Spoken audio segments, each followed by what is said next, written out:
Cheesy the Podcast, presented by Just Cheesy Productions. Hi there, I'm your host Fondue. I'm Cheesy. In this week's episode, we're talking all about cheese tragedy on the road. Oh no. We're going to talk about a recent truck crash. We are? We're going to find out what happens to damaged cheese and if it can be salvaged. Ooh, what? And of course, we're going to tell a very cheesy joke. Of course. Stay tuned for Road Rash on Just Cheesy the Podcast.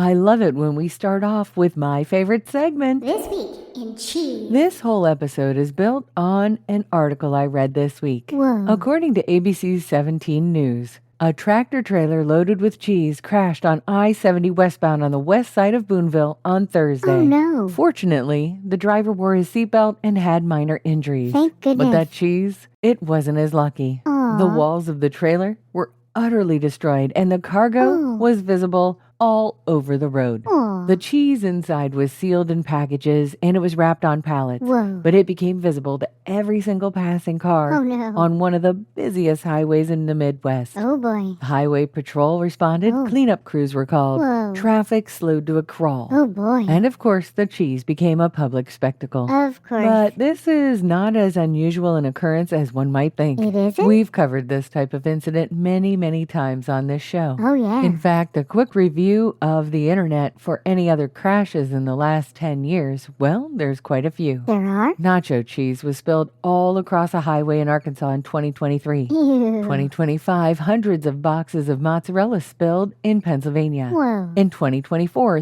35,000 pounds of cheese spilled in Vermont. Wow. 2016 was an active year with Oregon coming in at 40,000 pounds of shredded spilled cheese. Holy cow. And Australia coming in at 20 tons of cheese spilled in New South Wales. Whoa. Food truck spills are common enough to have their own recurring news format. They are? Driver error, equipment failure, weather, or road conditions can all lead to a trailer losing its load. Aw. Cheese is dense, it's heavy, it's usually shipped in large quantities, and it's kind of visually dramatic when it spills. Yeah. And while this seems like a lot, Yeah. there is an enormous volume of cheese transported worldwide every day. Every day. So it would be reasonable to estimate that dozens, perhaps, or a few hundred cheese-carrying trucks have been involved in crashes globally over the last 10 years. Oh yeah. Not a single cheese factory that transports cheese is a sponsor. Nope. But when they are, Yeah. their ad will go right here. Have you ever wanted to listen to the web? Yeah. Well, Newsly makes that possible. They do? They're an all-in-one audio super app for iOS and Android. Super app. You can listen to trending articles on the web on topics that you choose and get them read to you in a natural human voice. What kind of topics? Sports, Cheese? tech, business, science. Cheese? I'm sure there's even cheese. Yay. They even have an entire section for podcasts. Are we there? Of course we are. Ooh. It's one of my new favorite podcast apps. They even have digital radio. Holy cow. Just go to www.newsly.me to download it free. Whoa. Or use the link in the description. If you use the promo code CHEESY, Cheesy. that'll get you 1 month free premium subscription. Yay. Newsly. Now, back to the podcast. So, given that I've heard of quite a few of these different cheese accidents, I wondered what happens to it when it gets damaged. Yeah, what happened? According to NPR's coverage of a previous cheese truck accident, the moment a crash is reported, 2 calls go out Okay. almost simultaneously. One, of course, goes to emergency services. Of course. The other, to a cargo insurance adjuster. Insurance.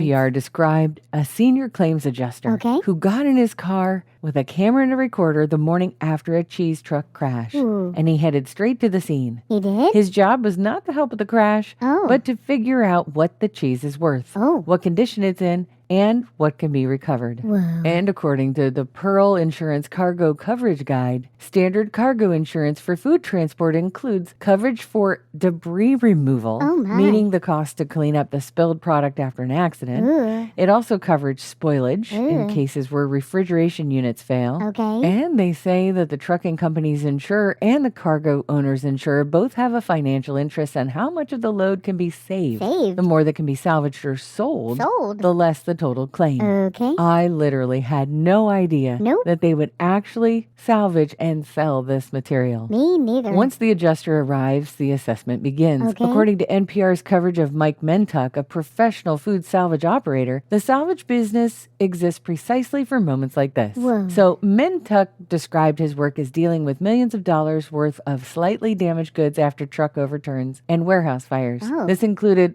lobster, shrimp, haddock, and cheese. Okay. His job is to get those goods back into the marketplace and save insurance companies money in the process. Okay. I am over here mentally thinking about road debris in my cheese. Yeah. I'm just surprised is all. Yep. According to the Illinois Department of Health food salvage regulations, food that becomes distressed after a truck wreck, fire, or flood can potentially be salvaged. Oh. According to the IDPH, distressed items typically need reconditioning, repackaging, or relabeling to be sold as salvage. Illinois requires specific salvage license for operations that buy, sell, and distribute food salvaged from accidents. Thank goodness. Yeah. Oh my gosh. Oh, yeah. They say that other states have similar frameworks. Oh, good. The basic question an adjuster and a salvage operator are asking is, was the food in sealed, intact, undamaged packaging? I hope. I hope so. Yeah. Was it exposed to the road, debris, and contaminants? I hope not.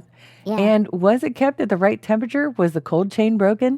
Apparently, if the temperature never got too warm, the food is potentially still safe. Okay. If the trailer was a refrigerated unit and the reefer kept running after the crash, the cheese may be completely fine inside. Sure. Even if the trailer is destroyed. Okay. Wow, and according to the FDA's guidance on sanitary food transport, the owner of the product is responsible for assessing its condition after an accident. Oh. And they determine whether it can be salvaged, donated, or disposed of. Oh. They say here the FDA can advise and observe, Okay. but they do not typically make the decision for the owner unless the product is seized. Whoa. However, they do have some specific guidelines on disposing of contaminated or spoiled food. Oh, good. So basically, sealed packaging survives, exposed food does not. Okay. FDA has a surplus and salvage food guidance. Okay. Cheese in a wax coating or sealed plastic bag that remained intact through a crash, was never exposed to the environment, can be inspected, cleaned, and potentially resold Oh. through a licensed salvage operation at a discount. Okay. So this is the kind of stuff that ends up in the discount grocery stores, Oh. food salvage stores, or other bargain outlets. Whoa. The food that cannot be salvaged goes one of three ways according to the FDA: landfill, incineration, or rendering. What's rendering? I'm so glad you asked. Yeah. Rendering is the process of converting food waste into animal feed ingredients, fats, and oils. Oh. And according to the rendering industry, cheese and dairy products are among the most commonly rendered food waste products because their fat content makes them valuable as animal feed components. Whoa. So even if the cheese can't be saved for humans, Yeah. it often ends up feeding animals. Nice. Can it be donated? Can it? The Bill Emerson Good Samaritan Food Donation Act was passed in 1996. Okay. The goal was to get food into the hands of needy individuals at zero cost or very reduced prices. Okay. This food helps to divert food waste from landfills Okay. and put food in places like soup kitchens and food banks, pantries, and shelters. Oh. The food typically comes from restaurants, caterers, corporate dining rooms, college campuses, hotels, and other food establishments. Really? And this is pretty important. In 2022, the UN reported 1 billion tons of food was wasted. Oh. At the retail, food service, and household level, about 19% of food available to consumers was wasted,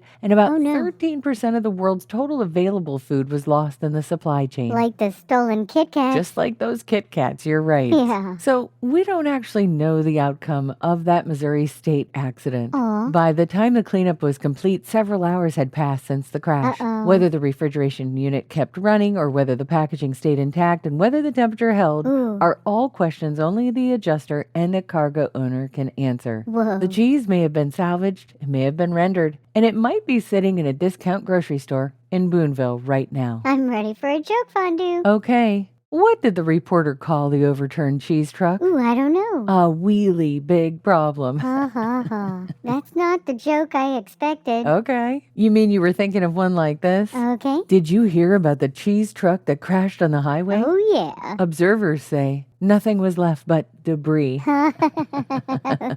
You get it? Debris. Now that was funny. I know, it was funny and a little bit cheesy.